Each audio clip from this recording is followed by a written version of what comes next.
Nous remercions en tout cas tous ceux qui se sont activés pour la réalisation de ce projet. Au nom du président de la République, Bassirou Diomaye Diakhar Faye, du Premier ministre et de tout le gouvernement, nous avons visité le PCC, nous avons visité aussi le lieu de départ au niveau de la préfecture de Guédiawaye. Là, nous avons fait le trajet ensemble. Et là, nous sommes en tout cas au niveau de Papa Gueye. Ce que nous pouvons dire, c'est que le projet de BRT, en tout cas, a connu une réussite dans sa réalisation, dans le montage financier de façon globale. Nous en remercions les initiateurs, nous remercions aussi les partenaires de développement, nous remercions les maîtres d'ouvrage et tous ceux qui, en tout cas, ont contribué à la réussite de ce projet. L'impression que nous avons, c'est que nous sommes dotés d'un mode de transport moderne, écolo, c'est important, et il y a la qualité de service aussi. Il y a des jeunes qui y travaillent et nous avons aussi agréablement surpris de noter qu'au-delà de l'objectif de 35%, en tout cas de recrutement féminin, ils sont allés à 40%, avec surtout des femmes responsables, pratiquement tous les chefs d'équipe que j'ai vus, ce sont des femmes, et ça c'est important. Et nous espérons que ça va aller même jusqu'à 60-40,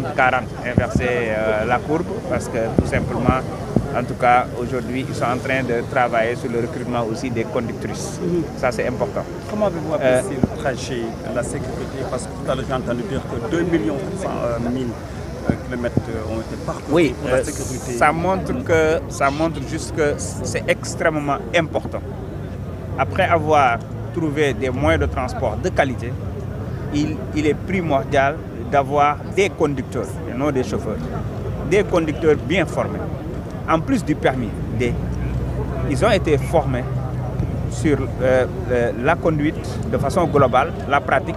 et la conduite défensive. Parce que c'est de ça dont il s'agit. On va toujours être confronté à des obstacles, mais notre réaction, nos réflexes, c'est des choses qu'on nous enseigne. Il s'agit de la conduite défensive. Donc c'est important. Et d'ailleurs, j'en profite pour dire que actuellement, dans la batterie de mesures que nous sommes en train de concocter, il y a une très bonne place sur le chauffeur professionnel, le conducteur professionnel. Il ne suffit plus d'avoir un permis pour conduire un moyen de transport tel qu'un bus, entre autres. Mais il faut ce qu'on appelle un chauffeur professionnel parce que c'est possible. Nous l'avons expérimenté dans le secteur privé. Nous avons pris des chauffeurs qui étaient dans des camions, comme tous les camions que vous voyez, dans les bus. Nous avons formé ces chauffeurs-là avec formation théorique, formation pratique. Nous sommes allés au-delà de ce qu'on a l'habitude de voir dans la visite médicale, à savoir regarder juste si les yeux fonctionnent bien, mais on regarde aussi la santé du conducteur. On peut avoir une très belle vue, mais avoir une santé fragile, avoir des crises, avoir en tout cas des moments d'inattention entre autres. Et ça peut être aussi facteur d'accident entre autres. Donc c'est extrêmement important d'investir sur l'humain. La formation, encore une fois, il n'y a pas de secret. Si vous voyez les mêmes types de bus ou de camions qui font les accidents, ce n'est pas les bus par exemple, ce n'est pas les camions de carburant, ce n'est pas les camions qui sont dans le secteur minier, c'est pas parce que non seulement ils travaillent sur l'aspect mécanique, sur la vérification des véhicules, des engins, mais aussi ils investissent beaucoup sur la formation des conducteurs. Et ça c'est extrêmement important et nous allons y travailler. Nous allons installer des centres de contrôle technique modernes dans les pôles de développement, mais ces centres de contrôle technique modernes seront couplés avec des centres de passage d'examen modernes aussi pour nous assurer que celui qui aura son permis à point, je dois dire, l'aura bien mérité. Et ça, c'est extrêmement important. Donc, encore une fois, nous invitons tous les Sénégalais à s'approprier de ce projet dans le comportement. Parce qu'il s'agit ici de développer un nouvel état d'esprit de QHSE, c'est-à-dire miser sur la qualité, sur l'hygiène, sur la sécurité et sur l'environnement. Sunu BRT a déjà misé sur ça, parce que c'est des bus électriques, parce que c'est des voies, en tout cas bien dégagées, donc il y a la sécurité, il y a la modernité, et nous espérons que les usagers vont s'approprier de ces bus-là en se disant que c'est nous moments là. L'autre chose, là où je vais terminer, c'est important. C'est bon de développer ces projets, mais comme nous l'avions toujours dit, et dans notre projet pour un Sénégal juste, souverain et prospère, il faut développer les territoires. On parle des territoires du développement. Les pôles de développement, avec toutes les commodités, avec toutes les activités, permettront à tout ce beau monde qui est là, dans la promiscuité totale à Dakar, de retourner chez eux, de travailler chez eux, d'avoir toutes les commodités chez eux. Et Dakar va beaucoup respirer. On ne sera plus dans des projets conjoncturels, mais on sera dans des projets structurels, comme le BRT bien sûr. Et il y a d'autres qui vont venir avec 14 lignes, plus de 1000 bus à gaz, entre autres. Et ça, c'est extrêmement important que nous tous, nous travaillons dans ce sens. Monsieur le ministre, par rapport aux tarifs, est-ce que les Sénégalais peuvent attendre à des résultats? Bon, comme vous savez aussi, vous avez fait le trajet avec moi. Vous savez que 400 francs et 500 francs, ce sont des tarifs raisonnables quand même. Et ça a été bien négocié par l'État du Sénégal à travers CETUD pour mettre un tarif en tout cas raisonnable. Maintenant, on est en mise en service progressive. Peut-être les Sénégalais vont se dire que ce projet est tellement important qu'il faut augmenter le projet et en développer d'autres, augmenter les tarifs et en développer d'autres.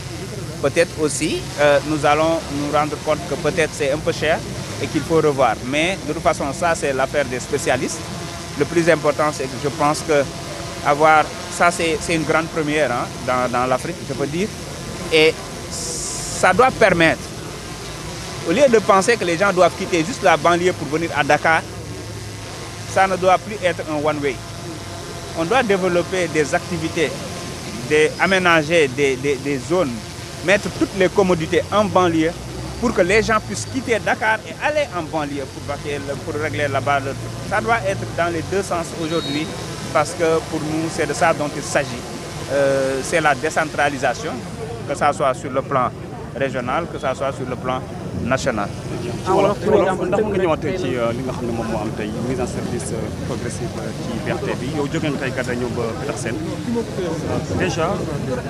waaw ouais, c'est ça. lan nga njëkk a remarqué ci yoon bi ak tey yan kàddu ngeen fa tey. waaw li ñu mën a wax mooy d'abord dañuy jaajëfal ñëpp ci turu président Bassirou Diomaye Diakhar Faye waaye ci turu premier ministre Ousmane Sonko ak ci turu mbooleem membre gouvernement bi. di jiital ci jaajëfal ak nuyoo yooyu gouverneur de Dakar nga xam ne li mu waroon a def yëpp def na ko pour mbir mi yemb waaye di jaajëfal ay équipe am moo xam préfet yi sous-préfet maire yi fi teew nga xam ne ñoom ñoo dalal tey BRT jox leen autant d'espace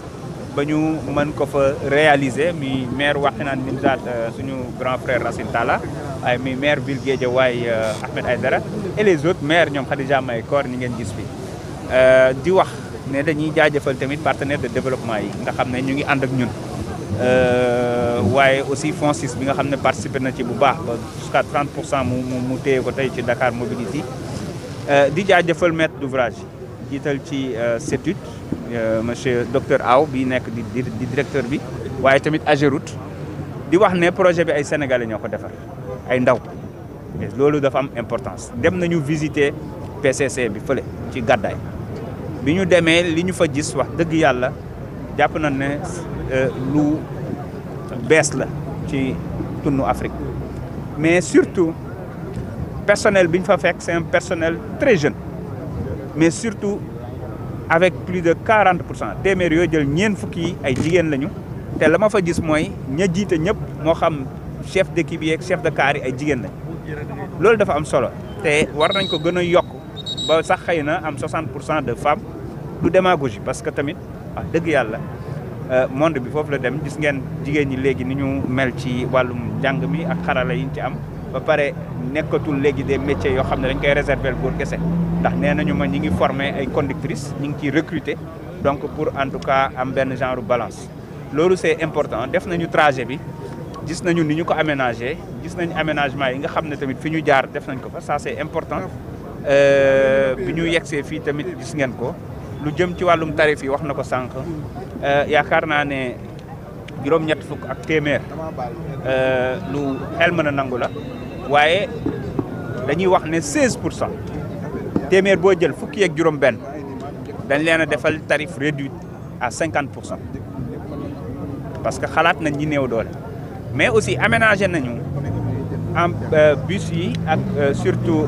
bi nga xam ne mooy station yi de sorte que ñi nga xam ne dañu nekk des personnes à mobilité réduite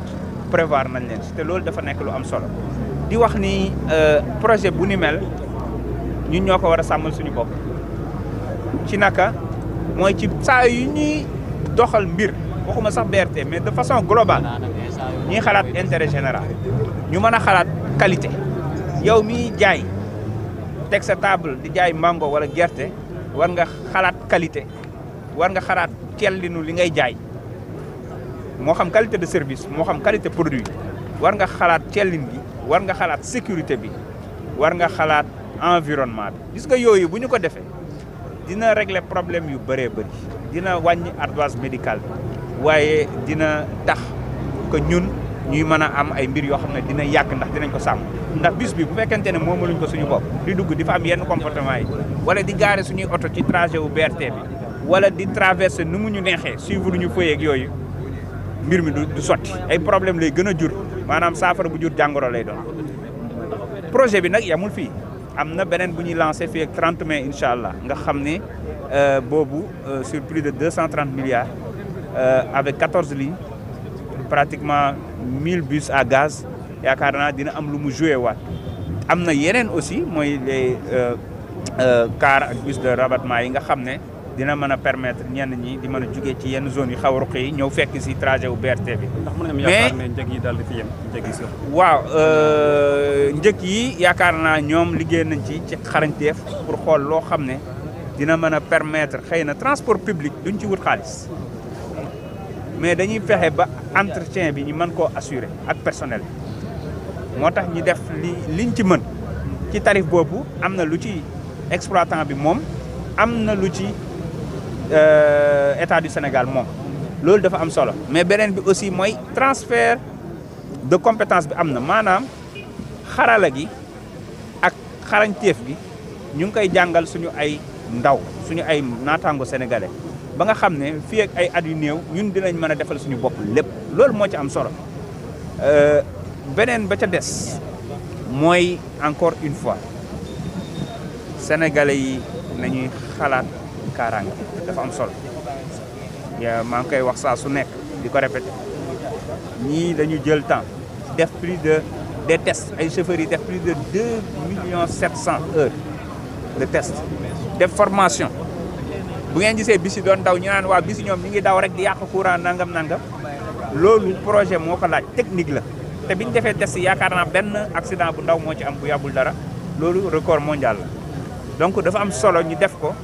pour mën a aar sénégalais yi mais ñooñu dañ leen a formé bis yooyu ñi koy dawal dañ leen formé ñiy def entretien yi dañ leen formé yëf yi moderne foofu la ñu war a jëm ñun ci suñu transport te incha allah rabbi dinañu ko doxal ndax ci suñu ministère gi ñu dénk ñu ngi liggéey ci taxawal fa benn direction boo xam ne ci wàllum QHSE rek lay dox maanaam qualité kaaraangeeg yooyu te dinañu saytu tout le secteur public et parapublic bi nga xam ne si ñun la dépendre ñoo yor tutelle bi di fa dem di xool ndax ñu ngi respecté yooyu waaye ndax ñu ngi amélioré ci cadre boobu balaa fan yu néew ci état général des transports di ngeen gis ne liggéey nañ ci ay solutions yu bëree bëri mais comme ni ma ko waxee rek faaw ñu xam ne Sénégal du Dakar yii projet yu baax la dina wàññi jafe-jafe yi waaye du régler problème bi lii régler problème bi mooy ñu fexe ba Dakar nekk matul sax 1% wu superficie Dakar capitalisé plus de 4 millions de Sénégalais dañu war a fexe ba nit ñi jàpp ne seeni gox lañ fa war a soxla yëpp am nañ ko fa mën nañ faa bay mën nañ faa sàmm mën nañ faa am ay usine mën nañ faa liggéey am na commodité yi nga xam ne yëpp am na Dakar am na foofu nit ñi mën a ñibbi Dakar féex ñu mën ko def mu nekk Dakar une ville intelligente foofu la ñu war a réfléchir dans le moyen et long terme et am nañu yaakaar ne incha allah ak projet bi nga xam ne indi nañu ko ak les territoires du développement balaa yàgg dara di ngeen gis loolu ndax su ma jëlee ci wàllum transport ñi ngi liggéey bu baax a baax ci implanter pratiquement une dizaine de centres de contrôle technique moderne comme bi nekk Dakar dans les autres régions mais bu ci nekk dinañu fexe ba ci wet ga ci même bâtiment bi mu am centre de contrôle d'examen comme boo demee dans les pays développés États-Unis li ñuy wax DMV nga xam ne soo demee foofu fa ngay passer sa examen te balaa ngay jot permis bi di nga wax lu set maanaam di nga jaar fi nga war a jaar yëpp bañ xam ne kii am na habilitation bi ci centre yooyu di nga fa mën a def sa visite médicale ak yëpp ñu xool ne kii kat wér-gu-yaramam may na ko mu mën a dawal et cetera. donc am ay chauffeurs professionnels am permis à point am surveillance globale parce que tey suñuy équipe lu mel ni CETUD AGEROUTE ñu ngi liggéey ak ay compagnies yu mag ci wàllum xarala pour di surveiller tous les trafics moo xam biir Dakar intégralement mais dans les régions nga xam ne oto bu nekk fu mu jaar dinañ ko mën a localiser dinañu mën a xam ndax oto bii nii am na visite technique et cetera. parce que Sénégal comme niñ koy waxee su ma juumul 72% wu oto yi ñu ngi ko immatriculé Dakar maanaam buñ ne Sénégal 1 million oto fi am 720 000 yi Dakar lañ ko immatriculé waaye yaakaar naa ne centre de contrôle technique gu Dakar 62% rek la xam ci 700 yooyu 38% yi kenn xamul fu ñu nekk mooy oto yi ngeen di gis yi daw ñu naan kii nu mu def ba am visite technique dinañ ci liggéey bu baax ministère de l'intérieur ministère des forces armées gouverneur entre autres pour que contrôle bi gën a tar ñu fexe ba oto yooyu nga xam ne waratul daw ñu génne leen ci circuit bi parce que jëye yi ñuy indi dafa bari. installé fi usine de casse entre autres lii ñuy wax nag lu ñu liggéey la lu ñu expérimenté la te lu mën a nekk la te dina nekk incha allah dinañ ci waxtaan ak acteurs yëpp parce que démarche participative lañ ciy def ngir en tout cas mën a fexe ba Sénégal nit ñi di mën a dem ak dikk ci jàmm ak salaam jërë ngeen jëf. monsieur le directeur monsieur le directeur. monsieur le directeur. moom bi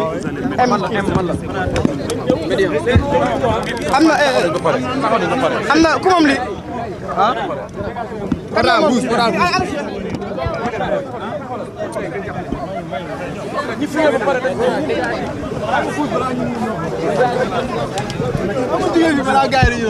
voilà lii mooy message bi nga xam ne nag moom la monsieur le ministre daal di joxe ci lu jëm ci li nga xam ne nag moom mooy affaire BRT bi.